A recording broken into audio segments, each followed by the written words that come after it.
Every time I walk up here, I nervously look around to see if there's any water pistols lying around. On a more serious note, it's great to have Peter Kane, MLA, with us today, and I thank you for taking time out of your busy schedule to join with us. It is his second service here today, because Peter's a worshipping member of the Life UC Church, so we really do appreciate his coming to share this day with us. And I don't care, it's not on the program, but how about we stand and spend just 30 seconds in silence as we realise that for the last 50 years we've had a monarch who modelled to us very profoundly what quiet, dedicated Christian service looks like. Let's stand just for a few moments of silence.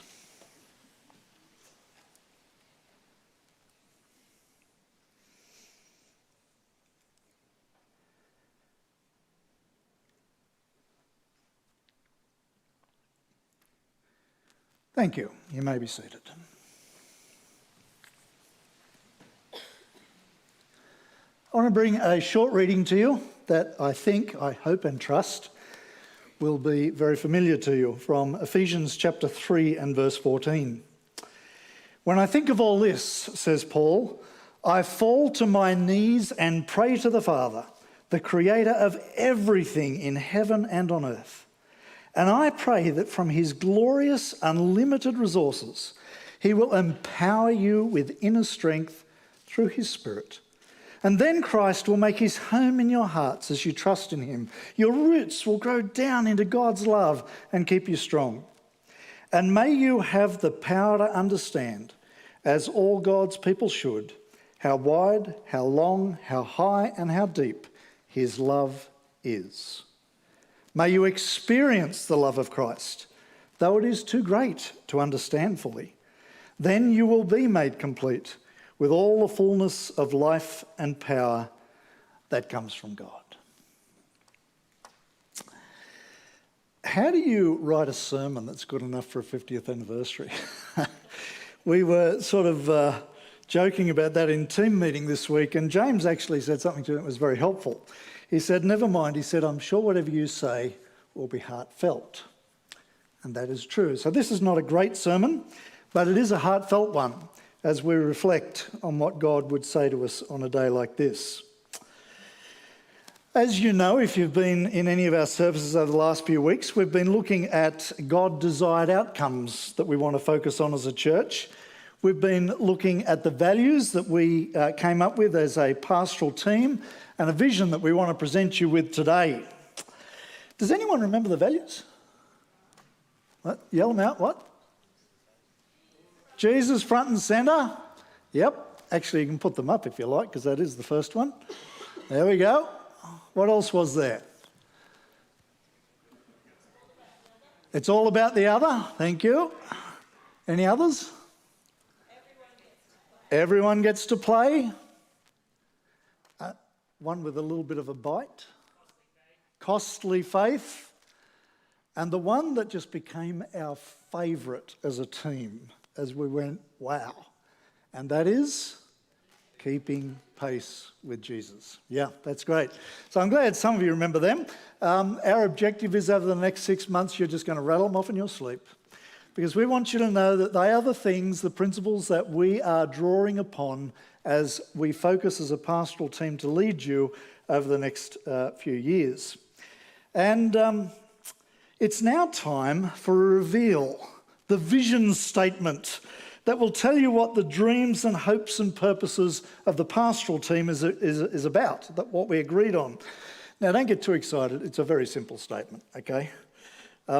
It's only remarkable in that it finally captured what we had been discussing away on retreat for 2 days and then 3 weeks of discussion after that. Yes, Mark and James and Andy, they argue and talk a lot, let me tell you. The funny thing about this vision statement is that Mandy actually had COVID. She zoomed in for our retreat, and she was just in no mood to contribute to 4 blokes arguing theology and wordsmithing. And so it was finally 2 weeks later, it was Mandy who just snapped. And she said, oh, for heaven's sake. And she gave us the wording that we instantly recognised. was what we'd been sort of striving together for, and we instantly agreed upon it. So here it is, simple as it is. To empower ordinary people for God's extraordinary mission. That's what it's about for us.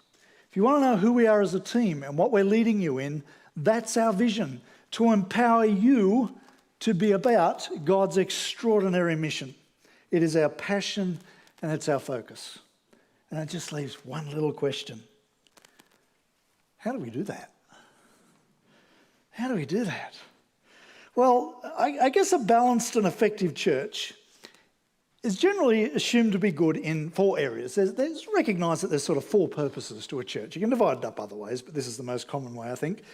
Evangelism, and worship, and teaching, and fellowship. So evangelism. Well, how do we empower people? You know, when I was a kid, I dreamed of being... Do you know who I dreamed of being when I was a kid? Did anyone guess it? Yes, of course. I was going to be the next Billy Graham. I wanted to fill football stadiums as I preached the gospel around the world. Yeah, I was a bit of a weird kid, sure. Now, I have preached and I have been to a few football stadiums. They haven't quite come together yet. So I don't think that will be the way to empower for God's extraordinary mission. There's worship, and that, of course, is much more than just music in a church. But hearing our musos today, I do have lots of hope in that area, I've got to say. But I don't know that even great leaders in worship will be enough to empower us for God's extraordinary mission. So I thought, well, maybe it's about being a great teacher. We could think about running training courses all over the place. But somehow when we do that, we just end up being like a school or a university, the place where you come to just get taught. That's obviously part of enough, but it's not enough, is it, on its own, just to teach well? So if it's not about becoming a great teaching church, nor is it becoming a great fellowshipping church, the fellowshipping church can be... It was great to hear those testimonies from those guys about their sense of belonging here. And so many people over the years would acknowledge that. A fellowshipping church is probably the most wonderful experience of community in the world. But by itself, it just becomes inwardly focused, a natural decline sets in. So how do we then answer the question? How do we equip ordinary people for God's extraordinary vision? What is it that can bring those 4 purposes together, make us complete, so that we can genuinely say we're successful in doing that? Well, if you're looking for some radical new answer from me this morning, you're not going to get it. But nevertheless, I do firmly believe we have the answer. And the answer is empowered by God's love. Now, at that point, you might be tempted to say, yep, I agree, Pastor Phil, how can we ever argue with that? Of course it is profoundly true, so let's just pick up the chairs and go home. We've already solved the problems of the world. No, we haven't. Love isn't the answer in a quiz or an exam paper. And there is a profound lack within the modern church, and even within Mosaic, it must be said, that was all the way back in the New Testament as well. Paul addresses the issue in our reading. He does not say the answer is love. Now you know it, go home. He prays with passion and fervour that we might know the love of God. Listen again. And may you have the power to understand, as all God's people should, how wide, how long, how high, and how deep his love is. And may you experience the love of Christ, though it is too great to understand fully. And what's his conclusion? Then you'll be made complete with the fullness of life and power that comes from God. I'm glad that Paul agrees with me. I'm glad that Paul agrees that the way to empower the people of God for God's extraordinary mission is to know God's love fully, and then we'll be made complete with all the fullness of life and power. Can it be that we need to admit to ourselves as we sit here that we have got much progress to make in knowing the love of God? Can it be that the accusation of God toward the church of Ephesus in Revelation can be true of Mosaic? Ephesus is one of the outstanding of the 7 churches that are mentioned there. And yet, says God, I hold this against you, you've forgotten your first love. In fact, let me read it to you from Revelation. He says they may well have been having their 50th anniversary the way he says it. He says, because without growing weary, you have persevered. Must have been their 50th. And endured many things, he says, for the sake of my name. But I have this against you. You've abandoned your first love. And when it's God speaking, that's a serious charge. So what does that mean? Because surely I love God, and those of you who are followers of Jesus Christ, I've absolutely no doubt that you love God as I do. But is it like your first love? Do you understand the breadth and the depth of God's love? Have you grown in an understanding and an appreciation of what God's love is?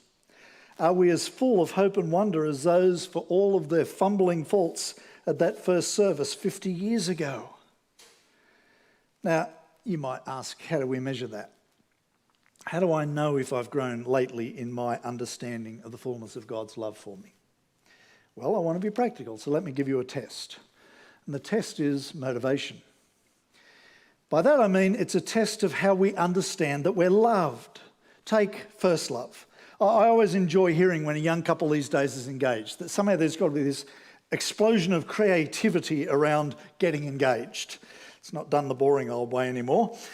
You've got to ask how the engagement happened. And it fascinates me how guys who are your average Australian football-loving, car-driving, computer game nerds can suddenly become the world's most creative and romantic creatures because love is on their mind. And they're motivated. They're motivated firstly to spend money, and motivated secondly to be clever and creative, and they're motivated thirdly to be attentive and loving. So it's canapes on the beach with the ring in a wine glass or something, you know? It just fascinates me because it's about motivation, you see. And when we're focused by love, we become incredibly motivated. But don't just restrict it to romantic relationships. It is actually love that motivates great teachers to teach well, to go that extra mile. It is love that causes missionaries to leave their own culture and travel across countries and cultures to serve. Love is always evidenced by action. It's motivated to respond.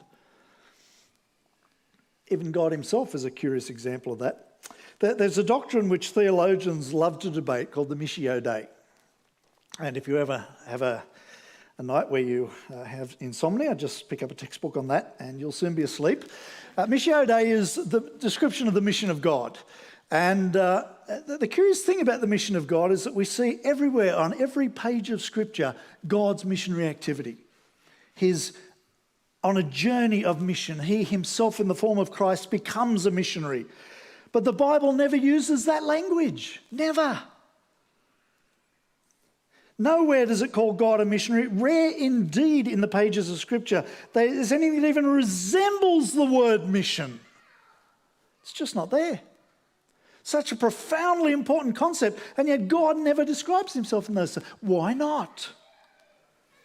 Because he doesn't need to. You see, God describes himself most powerfully as a God of love. You want to know who I am? I'm a God of love. That has immediate implications because love always reaches out. Love must respond. Love is never selfish. Love is never concerned for oneself, but for the object of one's love. So as soon as God has said to us, I am a God of love, the rest is just written. It has to be that way or he's a liar. So God didn't need to tell himself a missionary. He simply needed to tell us that he loved us. And the motivation and the action just follows. So the test of are you growing in your understanding of God's love is, are you growing in your motivation for action and change, your passion for the things of Christ? And if not, re-encounter, rediscover, says Paul to the church in Ephesus, John to the church in Ephesus and Paul in Ephesians. Rediscover that first love, the depth of that love. And that love will motivate us to fellowship together in ways which demonstrate as we sacrificially care, as we point to the reality of the Spirit of God. Our evangelism will be motivated. Everything about us will suddenly be transformed. In my induction service here in this building, I used the theme of our purpose being to point to Jesus. and so it is. But it's not an academic or interested pointing to Jesus. It's not a curiosity. It's not a teaching point. It's a pointing of wonder. That's the Jesus who loves us with a depth of love that we have yet to appreciate. That's a completely different level. I love those stories on TV where people who've been separated as young children, either by adoption or war or something like that, and then 40 to 50 years later they find out that their brother or sister's still alive and they're going to meet them. And you can see them trembling with the anticipation because they know that they are about to meet someone who they know and expect will bear love for them. And that is just profound. That's why we want to point out Jesus, because he's the one who points to everyone's Heavenly Father. We are his brothers and sisters. We are his family. So how deeply are you loved? Is it transforming you? Or are other things getting in the way? Because you don't deserve loving, do you? Let me illustrate it this way. This is Thorn. Thorn was my Christmas present from Karen last Christmas. Isn't he gorgeous? He's still a puppy. Do you know what that means? It means winter mornings standing barefoot in the cold, training him to pee outside. It means carpets where he has torn large chunks out of the middle of the room because, well, why not? It means curtains that obviously look better with the bottom chewed off them. Bed sheets and blankets with holes where there should not be holes. Lounge pillows minus their corners. An off-white lounge suite that in parts is now off-brown. We have every reason to hate and loathe this dog. You're laughing? You can look after him for the next week. But here's the thing. He's my mate. I love him to bits. And even Karen, who's suffered these assaults on her house, hasn't suggested it was a mistake and let's get rid of him. Why not? Because he's my mate. Now, just as if you came around, I would not put up with that behaviour from you, I've got to tell you. If you decide to tear our carpet, chew the curtains, put holes in the blankets and all the rest of it, we would not sit there and smile adoringly at you. I don't know what I would do, but it wouldn't be that. But we're prepared to put up with those things for the love we bear a stupid dog? Yes. Then what do you think God is capable of in his love for you, despite the cushions you've destroyed? Do you not think that God has more capacity to love than we do? To forgive you your faults? How deep is God's love for you? What sins do you have in your mind this day that God has just moved on from, forgotten and forgiven? He just deeply, profoundly loves you. He doesn't care how big your puppy behaviour is. Oh, says Paul, I just pray you get that. Really, really get that.